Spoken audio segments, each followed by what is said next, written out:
దేవుని యొక్క వర్తమానం వినుటకు దేవుడు మన కృప చూపించాడు కాబట్టి మన యొక్క ఆలోచనలు చెదిరిపోకుండా జాగ్రత్తతో ఈరోజు యొక్క పాఠాన్ని కూడా మనం చూద్దాం. ఈరోజు యొక్క పాఠం తలంపు కూడా మనం చూసినట్లయితే కీర్తనల 133వ అధ్యాయము మొదటి వాక్యం మనం చదువుకుందాం. కీర్తనల గ్రంథము 133వ అధ్యాయము మొదటి వాక్యం మనం చదువుకుందాం. కొంచెం సౌండ్ పెట్టండి బ్రదర్ సిస్టర్. సహోదరులు ఐక్యత కలిగి నివసించుట ఎంత మేలు, ఎంత మనోహరము. చూడండి ప్రియమైన సహోదరులరా, ఈ రోజుల్లో మనం చూసినట్లయితే ఈ యొక్క విషయము సహోదరుల ప్రేమ, సహోదరులు ఒక ఐక్యతగా కూడి నివసించుట చాలా క్లిష్టమైన పరిస్థితిలో వెళ్ళిపోతూ ఉంది. కారణం ఏమైనా మనం చూసినట్లయితే ఇది ఒక పరీక్షగా ఒక నూతన సృష్టికి ఉందని కూడా మనం చూడవచ్చు. ప్రియమైన సహోదరులరా, ఈ సహోదరుల యొక్క ఐక్యతను మనం చూసినట్లయితే అనేక సందర్భాల్లో ఇది లేకుండా పోతుంది, వన్నెస్ మైండ్ లేకుండా పోతుంది. కారణం ఏమని చూసినట్లయితే సత్యాన్ని వింటున్నాం, విని దాన్ని మన క్రియల ద్వారా చేస్తున్నామా లేదనేది తెలుస్తుంది. ఎప్పుడు దీని కొద్ది సౌండ్ తగ్గించండి, సౌండ్ తగ్గించండి, రావటం కదా. ఓకే, ఏమవుతుందంటే ప్రియమైన సహోదరులారా, అది చాలా మట్టుకు దాన్ని పాటించడం లేకుండా పోతున్నాం. కారణం ఏమని చూసినట్లయితే ప్రియమైన సహోదరులారా, కొన్ని విషయాలు తెలియకుండానే ఒక నూతన సృష్టిగా మనం చేస్తున్నాం. అయితే చూడండి, ఈ యొక్క కీర్తన గ్రంథంలో మనం చూసినట్లయితే 133వ అధ్యాయం 1వ వాక్యంలో 3 వాక్యాలు ఉంది. ఈరోజు ఒకే వాక్యం మనం చదువుకుందాం. ఒకే వాక్యాన్ని ఈరోజు మనం ధ్యానించుకుందాం. ఎందుకంటే సమయం లేదు కాబట్టి ఒకే ఒక వాక్యంలో ఉన్నటువంటి వివరణ మాత్రం మనం చదువుకుందాం. చాలా ముఖ్యమైనటువంటి పాఠం ఇది. ఎందుకంటే అనేక సందర్భాల్లో ఇప్పుడు మనం గడిచిన ఒక 2 సంవత్సరాలు గడిచి 3వ సంవత్సరం రన్నింగ్లో ఉన్నాం. సంఘంగా మనం వేరు అయ్యి వచ్చిన తర్వాత అనేక సందర్భంలో ప్రాబ్లమ్స్ క్రియేట్ అవుతూనే ఉంది, కానీ దాని నుంచి మనకు ఏం రాలేదంటే ఒక విడుదల అనేది లేదు. అది ఎందుకు ఇలా పోతుంది అనేది ఈరోజు యొక్క పాఠంలో మనం చూద్దాం. చూడండి, ఈ యొక్క వాక్యము ప్రవచన గ్రంథంలో మనం చూసినట్లయితే కీర్తన గ్రంథంలో రాయబడింది. అది ఎందుకు ఇది సంఘం కొరకే రాయబడిందని స్పెసిఫిక్గా మనం చెప్పొచ్చు. ప్రియమైన సహోదరులారా, ఇది ఈ యొక్క వాక్యము సహోదరుల యొక్క ఐక్యత గురించే మాట్లాడుతుంది. ఎందుకంటే ఒక నూతన సృష్టిగా పిలువనటువంటి ప్రతి ఒక్క సహోదరులు కూడా ఈ యొక్క ఐక్యతలో వన్నెస్ మైండ్ లేకుండా అనేక సంఘాల్లో ఇలా ఉన్నాయి. అయితే సహోదరు యొక్క ఐక్యతతో కలిసి నివసించడం చూచడం ఎలా అంటే చాలా కష్టం. ఒక ఉన్నారు అంటేనే అది ఎలా ఉందంటే ఒక ఆహ్లాదకరమైనటువంటి విషయంగా మనం చెప్పగలం. ఉన్నారు, ఐక్యతంగా ఉన్నారంటే ఒక ఆహ్లాదకరంగా మనం చెప్పగలం. అయితే చూడండి, అనేక సంఘాల్లో చూసినట్లయితే ఈ ఐక్యత ఉండదు. అంటే చూడండి, ఎక్కువ ఐక్యత ఒకవేళ సంఘంలో ఉంది, ఐక్యతగా వన్నెస్ మైండ్గా ఉంది అని మనం కానీ గ్రహించిన, ఎప్పుడు గ్రహిస్తామంటే ప్రతి ఒక్క పనిని కూడా సంఘంలో చేసేటప్పుడు వన్నెస్ మైండ్లో ఏదో ఒక విషయాన్ని గురించి చర్చించినప్పుడు అందరూ ఏకత్వంగా ఉండి ఓకే అంటారు. అప్పుడు ఎలా ఉంటుంది సంఘం యొక్క మనసు, సహోదరుల యొక్క మనసు, ఒక నూతన సృష్టి యొక్క మనసు ఎలా ఉంటుంది అంటే సంతోషంగా ఉంటుంది. దానికి ఒక కాంట్రవర్సీ మాట్లాడుతూ ఉన్నప్పుడు ఏమవుతుంది అంటే అక్కడ ప్రాబ్లం క్రియేట్ అవుతుంది. ఒకరి మనసు ఒకరు ఏమవుతుందంటే డిస్టర్బ్ అవుతూ ఉంటారు. కానీ ఆ డిస్టర్బ్ అయ్యేటటువంటి వ్యక్తి ఎలా ఉంటాడంటే సత్యాన్ని పరిపూర్ణంగా గ్రహించలేనటువంటి ఒక స్థితిలో అతను ఉన్నాడని మనం భావించాలి. అలా భావించినప్పుడు తనని ఏం చేయగలమంటే మనము తనని మనస్సు నొప్పించే విధంగా మాట్లాడడం. ఎందుకంటే ఆయన యొక్క స్థితి ఎలా ఉంది, సత్యాన్ని పరిపూర్ణంగా ఆయన పొందుకోలేని దాని వలన అలా మాట్లాడుతున్నాడు. అప్పుడు ఏం చేయాలంటే మనము దాన్ని తెలుసుకొని తన పట్ల దయ, సానుభూతి, సహనము మనం చూపించాలి. అప్పుడు ఏమవుతుందంటే అతనికి తెలియవస్తుంది. ఎప్పుడు తెలియవస్తుంది అంటే మనం చూపించేటువంటి ప్రేమ వల్ల ఆయన తెలియవస్తుంది. ఒకవేళ లేదు మనము తనతో పోరాడుతూ ఉంటే మనకు ఎలా ఉంది, సత్యాన్ని పరిపూర్ణంగా గ్రహించలేనటువంటి స్థితిలో మనము ఉన్నామని మనం చూడవచ్చు. ప్రియమైన సహోదరులారా, అయితే చూడండి చెప్తూ ఇక్కడ రీఫరెన్స్ నెంబర్ 4994లో పేజీ నెంబర్ 98లో మీరు చదువుకున్నట్లయితే అక్కడ నీట్గా సహోదరులు వివరిస్తున్నారు.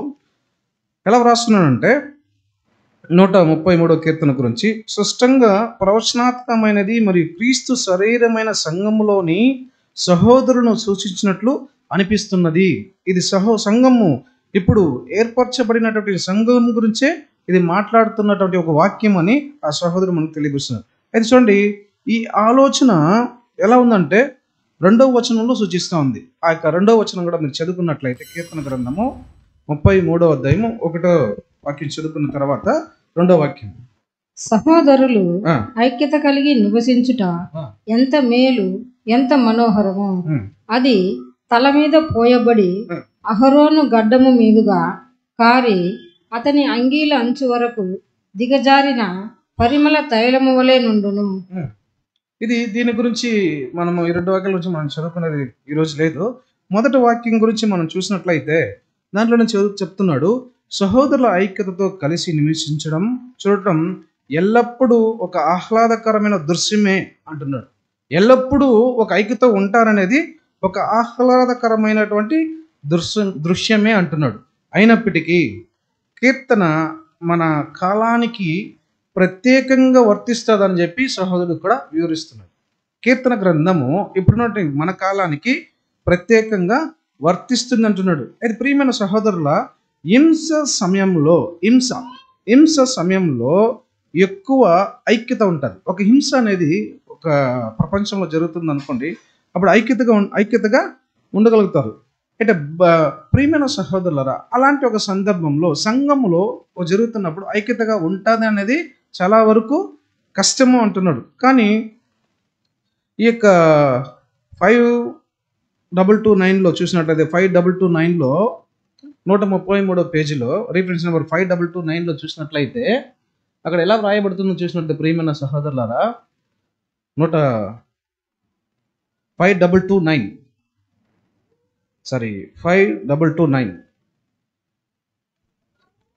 అక్కడ ఏం చెప్తుందంటే, లోకంలో చూస్తుంది కొన్ని భూసంబంధమైనటువంటి కుటుంబాల్లో గణనీయమైన స్థాయిలో ఐక్యత ఉంటుంది అంటున్నాడు. గణనీయమైన స్థాయిలో ఐక్యత ఉంటుంది. భూ సంబంధమైనటువంటి కుటుంబాల్లో గణనీయమైన స్థాయిలో ఐక్యత ఉంటుందండి. అలాంటి వారి గురించి మనం కొన్నిసార్లు చూస్తూ ఉంటాం. ఈ భూలోకంలో ఎలా ఉందని చూసినట్లయితే ప్రియమైన సహోదరులరా, ఈ యొక్క కుటుంబంలో అందరూ ఎలా ఉంటారంటే తల్లి, తండ్రి అండి, కోడలు, కొడుకు, పిల్లలు, ఉన్నటువంటి చెల్లి భర్త, ఇలా కుటుంబంలో ఉన్నటువంటి వారందరూ కూడా ఐక్యతగా ఉంటారు. దీన్ని కొద్దిగా మనం చదువుకుందాం. స్టార్ చదవండి. ఐక్యతతో కలిసి నివసించడం, ఇదిగో సహోదరులు ఐక్యతతో కలిసి నివసించడం ఎంత మంచిది మరియు ఎంతో మనోహరమైనది. కీర్తనలు 131 వాక్యం. కొన్ని భూ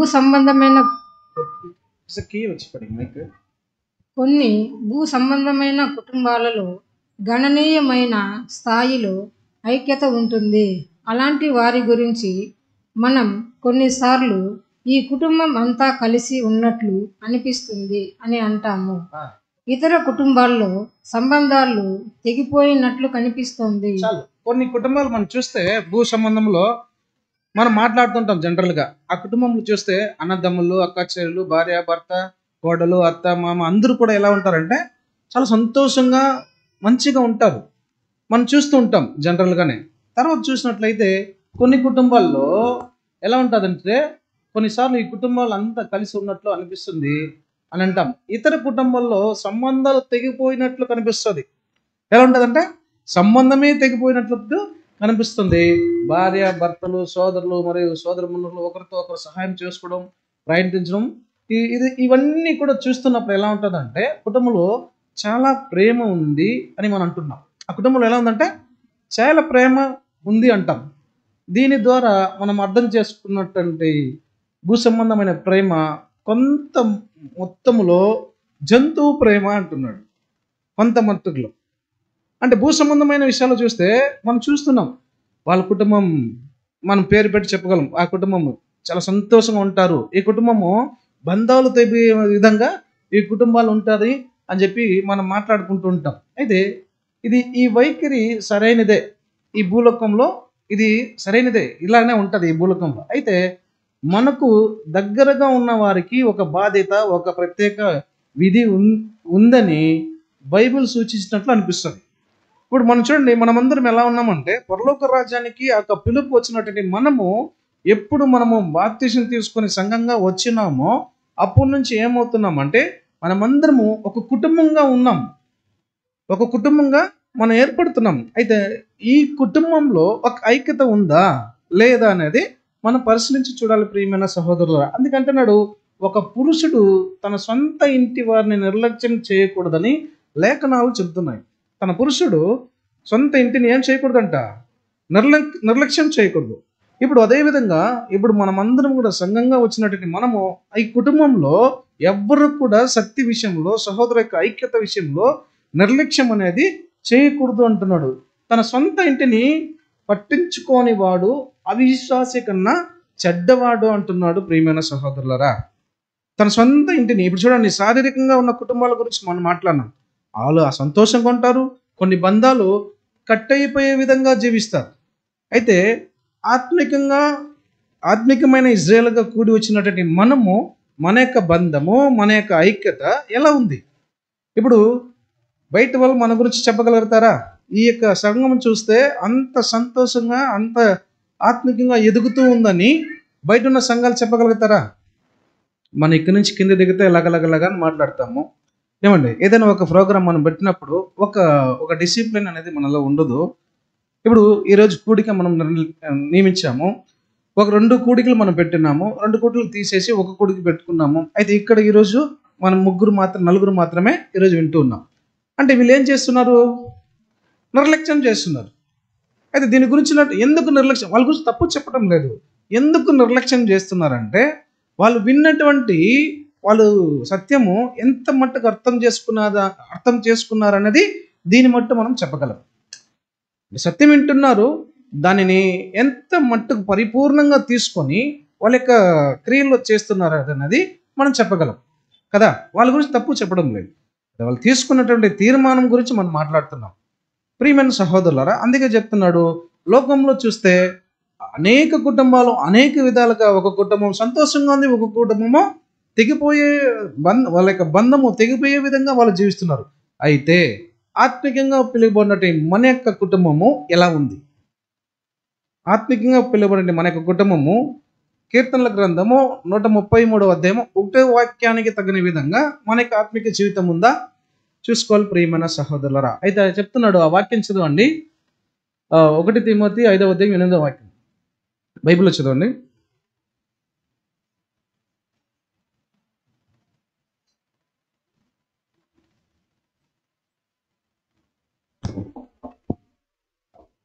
ఎవడైనను స్వకీయులను విశేషముగా తన ఇంటి వారిని సంరక్షింపకపోయిన ఎడల వాడు విశ్వాస త్యాగము చేసిన వాడై అవిశ్వాసి కన్నా చెడ్డవాడై ఉండును. చూడండి ప్రియమైన సహోదరులరా, ఈ కుటుంబాన్ని ఎలా చేయాలంటున్నాడంటే విశ్వాసం కన్నా, చదవండి చేసాం మరొకసారి, మైక్ దూరంగా పెట్టాం. ఎవడైనను స్వకీయులను విశేషముగా చెప్తున్నాడు చూడండి, వాళ్ళ బంధువుల కంటే విశేషముగా తన ఇంటి వారు ఎవరు? సంఘం. తన ఇంటి వారిని సంరక్షింపకపోయిన ఎడల వాడు విశ్వాస త్యాగము చేసిన వాడై విశ్వాస త్యాగము చేసిన వాడు అగును. అవిశ్వాసి కన్నా చెడ్డవాడై ఉండును. చూసారా, అవిశ్వాసి కన్నా చెడ్డవాడై ఉన్నాడు అంటున్నాడు. ఇప్పుడు ఏమంటున్నాడంటే దీంట్లోనే కింద విషయంలో ఆయన కింద కంటిన్యూ చేయాలి ఇక సెంటెన్స్ ని. మానవుడు మొదట దేవుని స్వరూపంలో సృష్టించబడ్డాడు మరియు అతని జీవితంలో దైవిక ప్రేమ ప్రేరాత్మక ప్రభావంగా ఉంది. ఈ ప్రేమ పాపానికి ప్రతినిధి అయిన స్వార్థం ద్వారా చాలా వరకు తొలగించబడింది. ప్రజలు ఎంత పతనమైపోయారో అంతగా వారు స్వార్థపరులు. చూడండి ప్రియమైన సహోదరులరా, ఇక్కడ మానవుడు మొదట దేవుని స్వరూపంలో సృష్టించబడ్డాడు అనేది మనం మర్చిపోతున్నాం. మనం ఏం చేస్తున్నామంటే మానవుడు దేవుని యొక్క స్వరూపంలో సృష్టించబడ్డాడని మనం మర్చిపోతున్నాము. ఎందుకు మర్చిపోతున్నామంటే ఇప్పుడు దేవుడు ఎలా సృష్టించాడు? ఆదాముని ఎలా సృష్టించాడు? తన పోలిక చొప్పున ఆదామును సృష్టించాడు కదా. ఇప్పుడు దాన్ని మర్చిపోతున్నాం మనం ప్రియమైన సహోదరుల. అది మర్చిపోయి ఏం చేస్తున్నామని చూసినట్లయితే అతని జీవితంలో దేవుని దైవిక ప్రేమ ప్రేరణాత్మకం ప్రభావంగా ఉంది. ఈ ప్రేమ పాపానికి ప్రతినిధి. ఆయన స్వార్థం ద్వారా చాలా వరకు తొలగించబడింది. ప్రజలు ఎంత పతనమైపోయారో అంతగా వారు స్వార్థపరులు. ఎందుకని చూసినట్లయితే ప్రియమైన సహోదరులరా, మనము దేవుడు తన పోలిక చొప్పున ప్రతి ఒక్క సహోదరిని సృష్టించాడని ఫస్ట్ ఆఫ్ ఆల్ దాన్ని మర్చిపోతున్నాం. దాన్ని మర్చిపోయి స్వార్థపూరితంగా ఆలోచిస్తున్నాం. దానివల్ల ఏమవుతుందంటే ఈ ఐక్యత లేకుండా పోతా ఉంది. ఐక్యత లేకుండా పోతా ఉంది ప్రియమైన సహోదరుల. అయితే కొందరు తమ సొంత కుటుంబ సభ్యుల పట్ల దయగా మరి ఉదారంగా ఉంటారు. మరి ఒకరికొకరు సహాయం చేసుకోవడంలో సహకరించడానికి ప్రయత్నిస్తారు. సొంతంగా చేయాలని ప్రయత్నించడం వల్ల ఇతరులకు హాని జరగకపోతే ఇది సరైన సూత్రం కాదని మనం చెప్పలేము. అంటే దీని గురించి ఏం చెప్పబడుతుంది ప్రియమైన సహోదరులారా? ఇక్కడ సెంటెన్స్ మొత్తం చెప్పేసి వివరిస్తాను.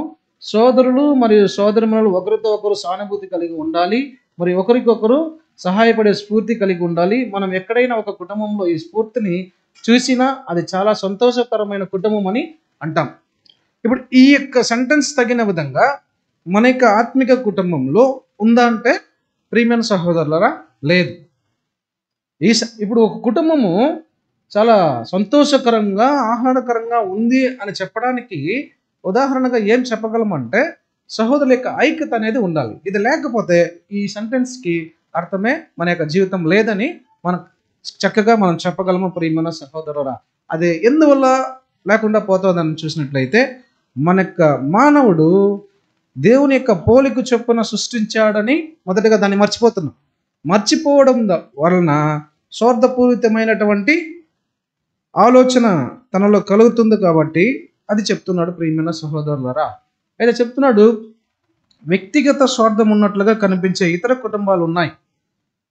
అంటే చూడండి ఇక్కడ చెప్తున్నాడు వ్యక్తిగత స్వార్థం ఉన్నట్లుగా కనిపించే ఇతర కుటుంబాలు ఉన్నాయి. వ్యక్తిగతంగా అంటే ఇప్పుడు నేను ఏమనుకుంటానో అది ఏమవ్వాలి, వ్యక్తిగతంగా నెరవేరాలి. అదే మరియు అసలు సోదర సానుభూతి లేదు. అలాంటి కుటుంబాల్లో తమ సొంత వ్యక్తి కంటే బయట వ్యక్తికి ఎక్కువ చేయాలనే కోరిక ఉంటుంది. ఇప్పుడు అనొచ్చు ఎట్లా బ్రదర్, ఇప్పుడు ఒక కుటుంబంలో అన్నదమ్ములు అక్క చెల్లెలు బాగా సంతోషంగా ఉంటారు. ఒక కుటుంబంలో ఏమవుతుందంటే ఆ అన్నని కానీ తమ్ముని కానీ చూస్తేనే పగ, ఆ రెండు పక్కల ఒక చెత్త వేస్తే మండుకునేంత ఇది వాళ్ళ మధ్యలో ఉన్నట్టు కోపము ఘర్షణ అనేది ఉంటుంది. ఇప్పుడు అలాంటి ఒక సందర్భంలో ఏం చెప్తున్నాడంటే ప్రియమైన సహోదరులారా, బయట ఉన్న నా తమ్ముడు కంటే బయట ఉన్న వాళ్ళు నేను ఏం చేస్తాను ఎక్కువ, వాళ్ళకంటే బయట ఉన్న వాళ్ళు మేలు అంటాం కదా. కారణం ఏమని చూసినట్లయితే జనరల్గా భూలోకంలో తల్లిదండ్రుల పెంపకము, వాళ్ళు జీవించిన జీవితము, వాళ్ళ కల్చర్ బట్టి అలా వెళ్ళిపోతుంది. అయితే ఆత్మిక కుటుంబంలో వచ్చిన తర్వాత దేవుడు ఆయన పోలిక చొప్పున దేవుడు మనల్ని సృష్టించాడు. కాబట్టి దాన్ని మర్చిపోయి స్వార్థపూరితమైనటువంటి విషయాలని మనం ఏం చేస్తున్నామంటే అక్కడ స్వార్థంగా చేసేదాని వలన మనము ఒక ఐక్యత లేకుండా వెళ్ళిపోతుంది ప్రియమైన సహోదరులరా. చూడండి ఇప్పుడు చెప్తున్నాడు ఇక వాక్యంలో ఏం చెప్తున్నాడంటే మొదటి యొక్క సెంటెన్స్ గురించి మనం చదువుకుందాం. చదవండి వాక్యము. కీర్తనలు 137:1. సహోదరులు ఐక్యత కలిగి నివసించుట ఎంత మేలు, ఎంత మనోహరము. చూడండి ప్రత్యేకంగా సంఘం గురించి ఈ యొక్క వాక్యం చెప్పబడిందని మనం చూడొచ్చు ప్రియమైన సహోదరులారా. అయితే సహోదరుల యొక్క సత్యము వాళ్ళలో క్రియేట్ చేయని దాని వలన ఈ కార్యాలు జరుగుతుంది అని చెప్పవచ్చు. అంటే వెలుగు మరి చీకటి సోదరులు కావు. ఇప్పుడు చూడండి చీకటి వెలుగును ఒకటిగా చేయగలమా? చీకటిని వెలుగుని ఒకటిగా చేయగలమా? చేయలేము. కానీ ఈ యొక్క సత్యము ఏం చెప్తుందో చూసినట్లు ఈ యొక్క సత్యము ఏం చెప్తుందంటే ఆ యొక్క రీఫరెన్స్ నెంబర్ 753లో ఈ విషయాల గురించి సహోదరు వివరిస్తున్నాడు. శిరస్సు యొక్క ఆత్మను కలిగి ఉన్న వారందరూ కూడా శరీర సభ్యులతో సానుభూతి కలిగి ఉంటారంట. ఎలా ఉంటారంట? శిరస్సు యొక్క ఆత్మను కలిగి ఉన్న వారందరూ కూడా శరీర సభ్యులతో సానుభూతితో ఉండాలి అంటున్నాడు. సానుభూతితో ఉండాలి అంటున్నాడు. అంటే చూడండి, ప్రభువు ఆయన ఏం చెప్తున్నారు? ప్రభు రత్నాలు ఎంత ఎక్కువగా కలిసి వస్తే ఘర్షణ అవకాశాలు ఎక్కువగా ఉంటాయి. చూడండి, రత్నాలు ఒక రత్నము ఒక దాంట్లో వేసేటప్పుడు శబ్దం రాదు. ఇప్పుడు అనేక రత్నాలు ఒక దాంట్లో వేసినప్పుడు ఏమవుతుందంటే ఎక్కువ శబ్దము రాబడి అనేది అక్కడ జరుగుతుంది. ప్రియమైన సహోదరులా, అయితే చూడండి, ఇక్కడ పరిశుద్ధాత్మ చాలా అవసరం అంటున్నాడు. ఎప్పుడు ఈ సంఘంగా కూడి వచ్చినటువంటి సహోదరుల యొక్క మధ్యలో ఆ ఐక్యతలో పరిశుద్ధాత్మ చాలా అవసరం. ఎంత ఎక్కువగా ఉంటుందో అంత ఎక్కువగా సహోదరు పట్ల ఐక్యత కలిగి జీవించగలుగుతాం. ప్రియమైన సహోదరులారా, చూడండి, ఈ యొక్క పరిశుద్ధాత్మ లేకపోతే, మనం పొందుకోలేకపోతే ఎలా ఉంటామంటే నామమాత్రపు క్రైస్తవుల వలె మన యొక్క క్రియలు, మన యొక్క మాటలు అలానే ఉంటుంది అంటున్నాడు. నామమాత్రపు క్రైస్తవులు వాళ్ళు కూడా కొన్ని సందర్భాలు విశ్వాసంగానే ఉంటారు, వాళ్ళకంటే మోసంగా ఉంటుందని ఇక్కడ సహోదరు మనకు తెలియవలసిన ప్రియమైన సహోదరు. అయితే ప్రతి ఒక్క నూతన సృష్టి కూడా ఎలా ఉందంటే పూర్తి విశ్వాసం కలిగి పరిపూర్ణమైన ధ్యానముతో ఆయన ఇచ్చినటువంటి ఆయన ద్వారా పొందుకున్నటువంటి విశ్వాసం ద్వారా సహోదరుల పట్ల చాలా ఐక్యత కలిగి జీవించాలి. అందుకే ఏమంటున్నాడంటే మొదటగా నిన్ను వలె నీ పొరుగు వారిని ప్రేమించు అన్నాడు. అయితే ఇప్పుడు యేసు తనైన దేవుడు తన పోలిక చొప్పున ఆదామును నిర్మించాడు. తన పోలికన చొప్పున ఆదామును నిర్మించినప్పుడు అదేవిధంగా ఇప్పుడు నూతన సృష్టిగా పిలువబడినటువంటి మనం అందరము కూడా ఆయన యొక్క పోలిక చొప్పునే తనను నిర్మించాడని మనం భావించాలి. ఎదుటి వ్యక్తిని మనం ఎప్పుడు కోపగించుకుంటామో అప్పుడు ఆలోచించాలి, దేవుడు తన స్వరూపం చొప్పున ఆయన నిర్మించాడు. ఇప్పుడు ఆయన కూడా ఎలా ఉన్నాడు? దేవుని పోలిక కలిగి ఉన్నాడు. ఒకవేళ లేని పక్షాన, ఆయన ఆ పోలికతో లేని పక్షాన ఒకవేళ మనం మనం అర్థం చేసుకుని ఉన్నట్లయితే ఆయన మనం ఎలా లీడ్ చేయాలంటే ప్రియమైన సహోదరులారా, సానుభూతి వహించాలి, సహనం వహించి తర్వాత ఆయన చేసినటువంటి కార్యాలను బట్టి మనకు తెలియపరచాలి అంటున్నాడు. ప్రియమైన సహోదరులారా, ఒకవేళ అలా చేయకపోతే ఎలా క్రియేట్ అవుతుందంటే చాలా ప్రాబ్లం క్రియేట్ అవుతూ ఉంటుందని చెప్పి సంఘంలో తెలియపరుస్తున్నాడు. చూడండి, ఈ యొక్క విషయం గురించి మనం చక్కగా ఇంకా మనం చూసినట్లయితే ఒక క్రైస్తవు నిజమైన అంతర్గత విలువ లేదా వ్యక్తిగత కారణంగా కష్టతరం చేయబడడం, ప్రజలతో కలిసి వృద్ధపడినట్లుగా మన యొక్క పోరాటము చాలా చాలా వరకు ఎక్కువగా ఉంటుంది అంటున్నాడు. ఎందుకంటే మనం పొందుకున్నటువంటి సత్యం అలాంటిది. మన పోరాటం ఎలా ఉందంటే ఈ యొక్క ఐక్యత చాలా కష్టం అంట. ఒక వన్నెస్ మైండ్ అనేది రావడానికి చాలా చాలా కష్టం అంటున్నాడు. ఒకవేళ ఈ యొక్క ఐక్యతలో వచ్చినట్లయితే ప్రతి ఒక్క నూతన సృష్టి కూడా ఈ ఐక్యతలో వచ్చినట్లయితే దేవుడు సంఖ్య చెప్పేశాడు. ఎంత? 1,44,000 మంది. వీళ్ళందరూ కూడా సహనం వహించి, సానుభూతి వహించి, ఓపికతో ప్రతి ఒక్క కార్యం కూడా వాళ్ళు చేస్తారని చెప్పి ఇక్కడ సహోదరులు మనకు తెలియపరుస్తున్న ప్రియమైన సహోదరు. అయితే ప్రతి సోదరుడికి తన సొంత అభిప్రాయాన్ని కలిగి ఉండే హక్కు ఉంది, ప్రతి ఒక్కరికి ఉంది. కానీ వారి యొక్క హక్కుని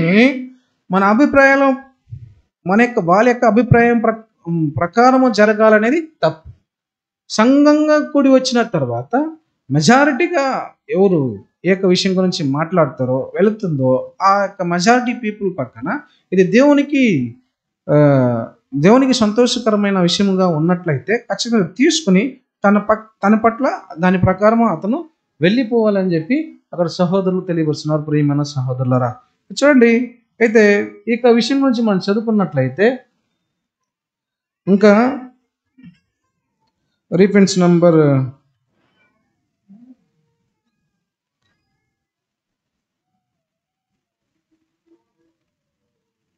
5229లో ఉన్న సెకండ్ పేజీలో మనం చూసినట్లయితే ఎంత వ్యక్తిగత స్వార్థం ఉన్నట్లుగా కనిపించే ఇతర కుటుంబాలు ఉన్నాయి అని దాని కింద ఉన్నట్టు స్లైడ్ ఉన్నాయి దాంట్లో. కింద కింద లాస్ట్ ఇది పైన ఉండేది పైన ఉంది. అదే చదవండి సిస్టర్. వ్యక్తిగత స్వార్థం ఉన్నట్లుగా కనిపించే ఇతర కుటుంబాలు ఉన్నాయి మరియు అస్సలు సోదర సానుభూతి లేదు. అలాంటి కుటుంబాల్లో తమ సొంత వ్యక్తి కంటే బయట వ్యక్తికి ఎక్కువ చేయాలనే కోరిక ఉంటుంది. ఇప్పుడు దేవుని యొక్క సత్యము పరిపూర్ణంగా లోపలికి వెళ్ళలేనటువంటి వారు ఇలాంటి ఒక క్రియలు చూపిస్తారు. పరిపూర్ణంగా దాన్ని స్వీకరించి దాని పట్ల నడిచినటువంటి వారు కరెక్ట్గా చేస్తారు. లేనటువంటి వారు ఇలానే ఉంటుంది అని చెప్తున్నాడు. నెక్స్ట్ కంటిన్యూ చేస్తారు.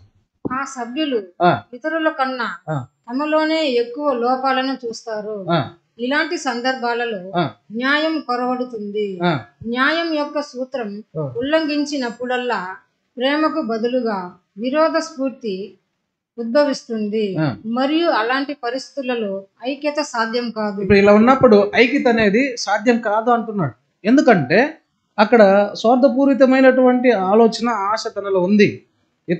మనకంటే ఇతరుల గురించి ఎక్కువగా ధ్యానిస్తున్నాం కాబట్టి ఇప్పుడు ఇలాంటి వారు మనసు కలిగినటువంటి వారు సంఘంలో ఉన్నట్లయితే ఇప్పుడు ఏమంటున్నాడంటే అలాంటి పరిస్థితుల్లో ఐక్యత సాధ్యం కాదు అంటున్నాడు. ప్రియమైన సహోదరులారా, సాధ్యమే కాదు అంటున్నాడు. అందుకే అంటున్నాడు ఎందుకు సాధ్యం కాదంటున్నాడు అంటే ఇప్పుడు ప్రతి ఒక్కరూ కూడా వారి యొక్క జీవితాల్లో, ఆత్మికమైన జీవితాల్లో ప్రతి ఒక్క సహోదరుని దేవుని ద్వారా నిర్మించినటువంటి ఒక నూతన సృష్టి అని భావించడం లేని దానివల్ల ఐక్యత లేకుండా పోతా ఉంది.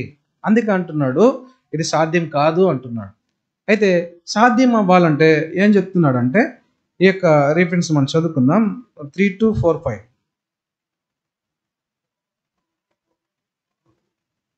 3-4-5 దీంట్లో చదవండి.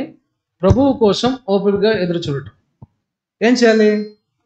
ఒకవేళ సాధ్యం కాని పక్షాన ప్రతి ఒక్క విషయంలో కూడా ఓపిక వహించాలి. ఎలా ఓపిక అంటే కింద చదవండి. మీకు ఓర్పు అవసరం అని అపోస్తలుడు వ్రాసాడు. మీ ఓర్పుతో మీ ఆత్మలను దక్కించుకోండి. చూడండి ఇప్పుడు ఏమంటున్నాడంటే మీ ఓర్పుతో మీ ఆత్మలను దక్కించుకోండి. మీకు ఓపిక లేకపోతే మీ ఆత్మలు ఏం చేస్తున్నాం? వదిలేస్తున్నాం. ఒక ఉదాహరణగా చెప్పాలంటే ఒక టైం లేట్ అయినా, లేకుంటే ఒక బిజినెస్ మీటింగ్లో లేట్ అయినా, దాంట్లో ఒక కాంట్రవర్సీ అయినా ఏం చేస్తున్నారంటే అక్కడికి లేచి వెళ్ళిపోతున్నారు. వాళ్ళకేం లేదు, ఓర్పు లేదు. అంటే దేని గురించి మాట్లాడుతున్నారు, ఏ విషయం గురించి డిస్కస్ చేస్తున్నారు అన్నది వాళ్ళు ఏం చేస్తున్నారంటే వాళ్ళు లోపలికి తీసుకోవడం లేదు. అందువలన ఏమవుతుందంటే ఆ ఐక్యత అనేది చాలా కష్టం అంటున్నాడు. నెక్స్ట్ అని మన ప్రభువు ఉపదేశిస్తున్నాడు. మీరు పరిపూర్ణులుగా, సంపూర్ణులుగా ఏమి కోరుకోకుండా ఉండేలా సహనానికి పరిపూర్ణమైన పని ఉండనివ్వండి. చూడండి, సహనానికి ఏమంటున్నాడంటే పరిపూర్ణులుగా పని ఇవ్వాలి. ఆ సహనానికి పరిపూర్ణంగా పని ఇవ్వాలి. మనం ఏం చేస్తామంటే ఆ సహనాన్ని కోల్పోయి పరిపూర్ణంగా దానికి పని ఇవ్వకుండా మన స్వార్థపూరితంగా ఆలోచించేసి మనం ఏమవుతున్నామంటే ఐక్యత నుంచి వెంటనే వెళ్ళిపోతున్నాం. ప్రియమైన సహోదరులారా, తర్వాత అని అపోస్తలుడు వివరించాడు.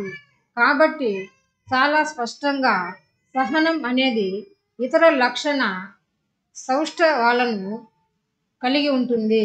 కొంతవరకు వాటి స్వాధీనాన్ని సూచిస్తుంది. ప్రభువు ప్రజలలో సహనానికి ముందు చూడండి, ప్రభు ప్రజలలో సహనానికి ముందు విశ్వాసం ఉండాలి. మరియు సాధారణంగా సహనం యొక్క స్థాయి విశ్వాసం యొక్క పరిమాణాన్ని కొలుస్తుంది. ప్రియమైన సహోదరులారా, నీ యొక్క సహనాన్ని ఏది కొలుస్తుందంట?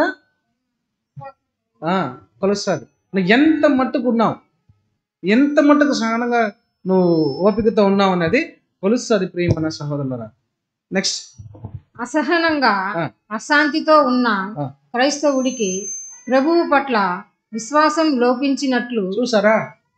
అసహనంగా ఏమంటే అసహనంగా అశాంతితో ఉన్న క్రైస్తవుడికి ప్రభు పట్ల విశ్వాసం లోపించినట్లు. ఇప్పుడు జరుగుతా ఉందా? సంఘంలో ఇలాంటి ఒక మనస్తత్వం వచ్చినప్పుడు ఏం జరుగుతుందంటే ప్రభు పట్ల విశ్వాసం లోపించినట్లే స్పష్టంగా తెలుస్తుంది. స్పష్టంగా తెలుస్తుంది. ఎప్పుడు నువ్వు ఎప్పుడు అసహనంగా అశాంతితో ఉన్నావో ఒక క్రైస్తవుడు, నువ్వు సంఘం మధ్యలో ఎలా ఉంటావని చూసినట్లయితే అది విశ్వాసంలో లోపించినట్లుగా స్పష్టంగా తెలుస్తుంది. లేకపోతే అతను ప్రభువు కృపగల వాగ్దానాలలో విశ్రాంతి తీసుకొని వాటి నెరవేర్పు కోసం వేచి ఉండగలడు. చూసారా? ఇప్పుడు ఏమంటున్నాడంటే ప్రభు పట్ల ప్రభు కృపగల వాగ్దానాలలో ఇప్పుడు మనం పొందుకున్నటువంటి వాగ్దానాలు అన్నిటిలో కూడా విశ్రాంతి తీసుకొని వాటి నెరవేర్పు కోసం వేచి ఉండగలడు. ఒక నూతన సృష్టి అలా ఉండాలి. సహేతుకమైన శ్రద్ధ మరియు శక్తిని ఉపయోగించిన తరువాత ఫలితాలను మరియు సమయాలను మరియు ఋతువులను ప్రభువుకు వదిలివేయడంలో అతడు సంతృప్తి చెందాలి. అంటే ఇది దేన్ని చూస్తామంటే సహేతుకమైన శ్రద్ధ మరియు శక్తిని ఉపయోగించిన తర్వాత ఫలితాలను మరియు సమయాలను. ఇప్పుడు మనం ఏం చేస్తామంటే ఈరోజు సంఘ కూడిక ఉందంటే ఆ సమయాన్ని విడిచి సంఘ సమయాన్ని విడిచి మన యొక్క సమయాన్ని తీసుకుంటాం. మన యొక్క సొంత నిర్ణయాన్ని తీసుకుని మన కార్యానికి మనం చేస్తూ ఉంటాం. ఇప్పుడు ఇవన్నీ విడిచినట్లయితే ఇవన్నీ విడిచాలి, అతను సంతృప్తి చెందాలి. ఇవన్నీ విడిస్తేనే ఆత్మిక విషయంలో ఒక సహోదరుడు, ఒక నూతన సృష్టి అతను సంతృప్తి చెందాలి. లేకపోతే సంతృప్తి చెందలేడు. అలా చెందలేనటువంటి పక్షంలో ఏం జరుగుతుందంటే అతను తన విశ్వాసంలో ఎలా ఉన్నాడంటే కోల్పోయినాడు అని చెప్పి లోపించినట్లుగా, క్రైస్తుడి ప్రభు పట్ల విశ్వాసం లోపించినట్లుగా మనం గుర్తించుకోవాలి. నెక్స్ట్ కింద చూడండి. మా పాఠం దావీదు గొర్రెల కాపరి. ఇప్పుడు ఈ స్టోరీ నేను చెప్తాను. ఈ స్టోరీ ఏమంటే దావీదు రాజు ఏ యొక్క వయసులో తన సమయాల చేత ఆయన అభిషేకించబడ్డాడని చూసినట్లయితే ఏ యొక్క వయసులో ఆయన అభిషేకించబడ్డాడు? ఇప్పుడు ఎన్నేళ్ళు ఆయన రాజుగా వచ్చాడు? ఎన్నేళ్ళ తర్వాత చూసినట్లయితే ఎవరు రాజు అయిన తర్వాత ఈ రాజు వచ్చాడు? సౌలు తర్వాత ఈ రాజు. సౌలు మరణించిన తర్వాత ఈయన ఏమయ్యాడు? రాజుగా వచ్చాడు. అయితే చూడండి ఎన్ని సంవత్సరాలు ఆయన ఓపికతో ఉన్నాడు. అనేక సంవత్సరాలు ఆయన ఓపిక ఉన్నాడు. ఎందుకోసం? ఆయన ఎప్పుడూ అభిషేకించబడ్డాడు, కానీ రాజుగా ఆయన పరిపాలించడానికి పట్టినటువంటి సమయం వరకు ఆయన ఓపికతో ఉన్నాడు. ప్రియమైన సహోదరులారా, అయితే మనము కూడా దేవుని ద్వారా అభిషేకించబడినటువంటి వారుగా మనం వచ్చినటువంటి మనము ఆ యొక్క దేవుని యొక్క రాజ్యంలో రాజుగా పరిపాలన చేసేంత వరకు మనం ఎలా ఉండాలని చూసినట్లయితే ఓపికతో ఉండాలి, సహనంతో ఉండాలి, సహోదరుల పట్ల ఐక్యత కలిగి జీవించాలి. ఇవన్నీ కరెక్ట్గా చేస్తేనే ఆ యొక్క రాజ్యంలో ఒక రాజుగా, దేవుని యొక్క రాజ్యంలో ఒక రాజుగా పరిపాలన చేసేదానికి అవకాశం కలుగుతుంది. ప్రియమైన సహోదరులారా, అంతవరకు మనం ఏం చేయాలంటే సహనంతో ఓపికతో కలిగి మనం జీవించే వరకు ఉండాలి. ఎందుకంటే ఇది ఎందుకు సంఘంలో జరగకుండా పోతా ఉందని చూసినట్లయితే అది ఒక సహోదరుని దేవుని ద్వారా ఏర్పాటు చేసుకున్న వ్యక్తిగా భావించడం లేని దాని వలన తప్పుగా అర్థం చేసుకుంటున్నాం, స్వార్థపూరితంగా అర్థం చేసుకుంటున్నాం. ఒకవేళ ఒక ఐక్యతగా కలిగి జీవించినట్లయితే అనేక మంది మనల్ని ఎలా మాట్లాడతారంటే చాలా గొప్పవారుగా ఉన్నారు, అందరూ ఒకే ఐక్యతతో ఒకే మనసుతో సంఘ ఐక్యతతో కూడి ఉన్నారని చెప్పి అనేక మంది మాట్లాడగలుగుతారు. ఇప్పుడు లోకంలో మాట్లాడేదానికంటే దేవుడు మాట్లాడితే ఎలా ఉంటారు మన గురించి? ఎంత సంతోషంగా ఉంటుంది చూడండి. అది ఎప్పుడు జరుగుతుందంటే ప్రియమైన సహోదరులరా, ప్రతి ఒక్క నూతన సృష్టి కూడా వాళ్ళ యొక్క ఓపిక వహించి సహనంతో జీవించి ప్రతి ఒక్క కార్యాన్ని అర్థం చేసుకొని సంఘం మధ్యలో ప్రతి ఒక్క సహోదరుని పట్ల మనము నడుచుకునే విధానాన్ని బట్టి ఒక ఐక్యత అనేది, ఒక బాండింగ్ అనేది ఏర్పడుతుంది. అప్పుడు ఒకరికొకరు అర్థం చేసుకుని మాట్లాడేటప్పుడు, ఆత్మికమైన విషయాలు మాట్లాడేటప్పుడు, ఇలా మాట్లాడుతూ వెళ్ళినప్పుడు ఏమవుతుందంటే బాండింగ్ అనేది ఏర్పడుతుంది. అప్పుడు ఏమవుతుందంటే సత్యం గురించే మాట్లాడాలి, మిగతా కార్యాల గురించి మనం డిస్కస్ చేయకూడదు. ఎప్పుడు సత్యం గురించి మాట్లాడతావో సత్యంలో నువ్వు ఎదుగుతావు, సంఘ సభ్యుల మధ్యలో ఐక్యతతో సంతోషంగా ప్రతి ఒక్క సహోదరి పట్ల ఒక ఐక్యత కలిగి జీవిస్తావు అంటున్నాడు ప్రియమైన సహోదరులారా. అందుకే చెప్తున్నాడు కొన్ని వాక్యాలు మనం చదువుకుందాం. 1 యోహాను 3వ అధ్యాయం 14వ వాక్యం చదవండి. దానికి ముందు రోమా 15:1 చదవండి సిస్టర్.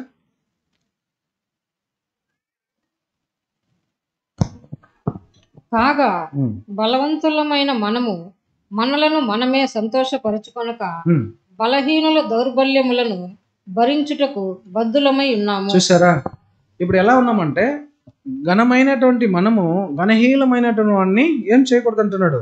వాళ్ళని అర్థం చేసుకొని మనము నడిచినట్లయితే అది సంఘము తాపిగా పోతుంది. ప్రియమైన సహోదరులారా, ఇప్పుడు సంఘంలో ఒక ఘర్షణ అనేది ఏర్పడుతుంది కదా. ఘర్షణ పెరగడానికి కారణాలు ఏమని చూసినట్లయితే దేవుని అనుగ్రహం పొందిన ఈ యొక్క పిల్లల దేవుని యొక్క నూతన సృష్టి యొక్క మధ్యలో ఏదైనా ఘర్షణ ఉండటం మొదట్లో వింతగానే ప్రతి ఒక్కరికి కనిపిస్తారు. చూడండి, సంఘం నుంచి మనం ఒక డివైన్ అరేంజ్మెంట్గా రావాలని వచ్చిన తర్వాత అప్పటి నుంచి ఏమవుతుందని చూసినట్లయితే ఒక ఘర్షణ పెరుగుతూ ఉంది. సంఘంలో ఘర్షణ పెరుగుతుంది. ఘర్షణ అంటే ప్రాబ్లం క్రియేట్ అవుతోంది. కానీ ఇది ఒక వింతగానే ప్రతి ఒక్క సహోదరునికి వింతగానే కనిపిస్తుంది. కానీ వారి హృదయాల్లో పరిశుద్ధ ఆత్మతో నిండి ఉంటాయని ద్వేషము, అసూయ, కలహము, అనేకమైన విషయాలు ఇప్పుడు దీని నుంచి ఏమవుతుందని చూసినట్లయితే ఈ యొక్క సత్యానికి వచ్చిన తర్వాత ఈ నిజమైనటువంటి విషయాలు తెలుసుకున్న తర్వాత ఘర్షణ సందర్భంలో ఇవన్నీ ఎవరి యొక్క హృదయంలో ఉంటుందో వారి యొక్క మనసు ఎలా ఉంటుందని చూసినట్లయితే పరిపూర్ణంగా ఉంటుంది అంటున్నాడు ప్రియమైన సహోదరులారా. బహుశా మనం మొదటి సమర్పణ చేసుకున్నప్పుడు మన యొక్క జీవితం ఏమురా, మన సంఘంలో సమాధానంతో ఉంది, ఈ సంఘానికి వచ్చిన తర్వాత అనేక ప్రాబ్లం వస్తుంది అని చెప్పి అది ఎలా ఉంటుందంటే ఒక వింతగానే అనిపించవచ్చు. కానీ రాను సత్య విషయంలో ఏం జరుగుతుందంటే ఒక క్లారిటీ మైండ్, ఒక ఐక్యత అనేది ఏర్పడుతుంది. అదే ఎప్పుడు ఇది జరుగుతుందని చూసినట్లయితే అదే చెప్తున్నాడు 15:1 మనం చదివిన రోమా 15:1 సహోదరుల మధ్య శాంతి నెలకొల్పేవారుగా ఉండగలిగినప్పుడు మాత్రమే ఇది జరుగుతుంది అంటున్నాడు ప్రియమైన సహోదరులారా. అయితే నెక్స్ట్ చదువుకుందాం. 1 యోహాను 3:14 మనము సహోదరులను ప్రేమించుచున్నాము గనుక మరణములో నుండి జీవములోనికి దాటి ఉన్నామని ఎరుగుదుము. చూసారా, ఒకవేళ మన సహోదరుని ప్రేమించినట్లయితే మరణం నుండి జీవంలోకి దాటి ఉన్నామని మనం తెలుసుకోవచ్చు. అయితే సత్యము బలహీనమైన పాత్రల కంటే బలమైన పాత్రల్ని ఆకట్టుకుంటుందంట. సత్యము ఎలాంటి వారిని ఆకట్టుకుంటుందంటే బలహీనమైన పాత్రల కంటే బలమైన పాత్రలనే ఆకట్టుకుంటుంది. మొదటి వారు శరీరంలో దృఢత్వము, కఠినత్వము, మరి పోరాటము చాలా ఎక్కువగా ఉంటాయి. దీనివల్ల ఇవన్నీ చాలా ఎక్కువగా ఉంటాయి. ఎందుకంటే వారు చాలా తేలికగా మరియు దేవుని యొక్క కోరికతో ప్రభువు జయించేవారు చిన్న మంద సభ్యులుగా అంగీకరించబడడానికి ఇష్టపడేవారు. చిన్న మందగా ఉండడానికి ఇష్టపడేవారు ఎలా ఉంటారంటే బలహీన పాత్రల కంటే బలమైన పాత్రలనే ఆకట్టుకుంటుంది అంటున్నాడు. అయితే ప్రియమైన సహోదరులారా, ఏమంటున్నాడు, ఈ విధంగా మనల్ని మనం ప్రభువుకు సమర్పించుకున్నప్పుడు ఆ యొక్క సమర్పణ జీవితానికి మనం జీవించినప్పుడు ప్రతి ఒక్క విషయం అర్థం చేసుకుని దానికి జీవించినట్లయితే ఖచ్చితంగా వన్నెస్ మైండ్ అనేది అక్కడ క్లారిటీగా అది వస్తుందని చెప్తున్నారు ప్రియమైన సహోదరులారా. ఒకవేళ ఇది ఎప్పుడు లేకుండా పోతుందో ఖచ్చితంగా ఘర్షణ సంఘంలో ప్రాబ్లం అనేది క్రియేట్ అవుతూ ఉంటుందని చెప్పి సహోదరుడు మనకు తెలియపరుస్తున్నారు. మీరు ఈ యొక్క రిఫరెన్స్ నెంబర్ కాబట్టి మీరు చదివినట్లయితే మొత్తము అనేక విషయాలు ఉంది కాబట్టి ఈ విషయాలన్నీ కూడా సహోదరుడు చక్కగా దాంట్లో తెలియపరుస్తూ వస్తున్నాడు.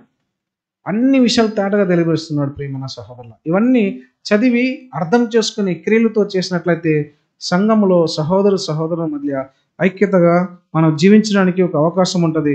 దీన్ని అర్థం చేసుకోకుండా జీవిస్తేనే మన ప్రాబ్లం క్రియేట్ అవుతూ ఉంటుంది ప్రియమైన సహోదరు. ఒక సహోదరికి అర్థం కాలేదంటే ఆ సహోదరుని పట్ల దయ, సహనము చూపించాలి. అది మరణ పర్యంతము నువ్వు అలానే జీవించాలని చెప్తున్నాడు.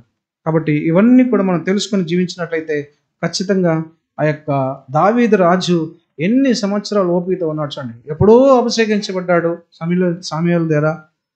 ఆయన అన్ని రోజులు కూడా అనేక ఆయన సౌలు ఎలాగైనా తన చంపని ప్లాన్ చేస్తూ ఉన్నాడు దావీదుని.